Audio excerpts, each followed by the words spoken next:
Ayan po, ito ang ating pritong talong.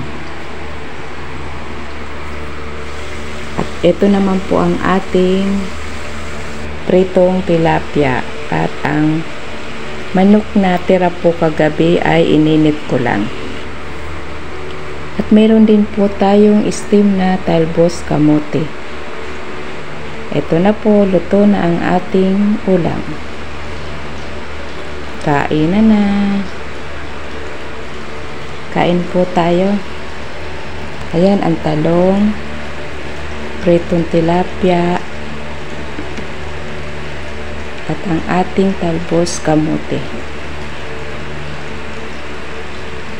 Sausaw po natin.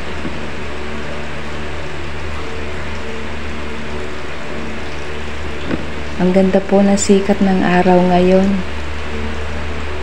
Pumapasok sa aming kusina ang araw.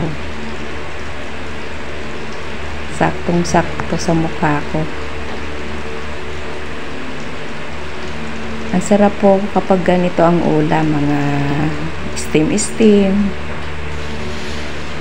Yung mga mahilig po sa gulay, sigurado masasarapan pag ganito. Steam, mga lalaga lang. Kasi yung natural na lasa po ay nandoon pa rin. Ayan, talbos kamote. Sausaw po natin. Kaunti po lang yung sausawan ko, 2 kalamansi lang. Tsaka konting toyo. Kasi yung anak ko ketchup naman ang gagamitin sa kanyang chicken.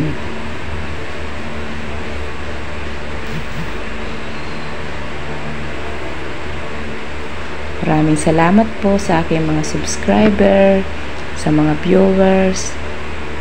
Maraming salamat po sa inyong lahat.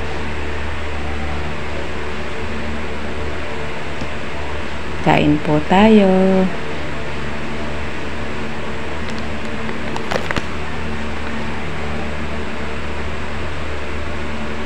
Ayan po, wala nang masyadong araw. Tinadlad ko yung kortina.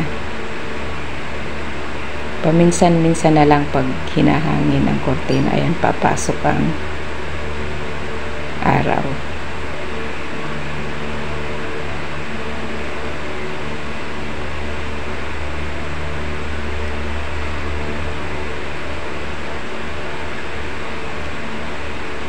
Sarap po ng kain ko.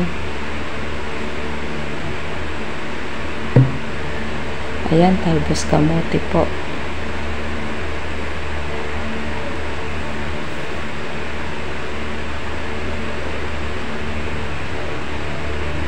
Sausaw natin.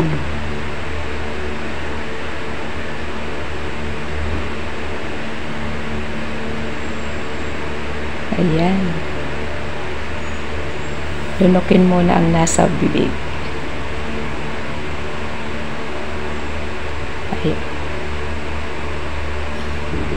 Ayan, sige, subo na. Subo na ang gulay na kamote. At sundan ng kanin. Ayan.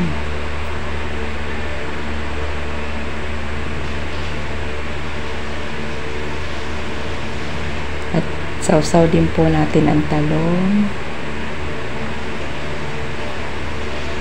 Balutan natin ang kanin.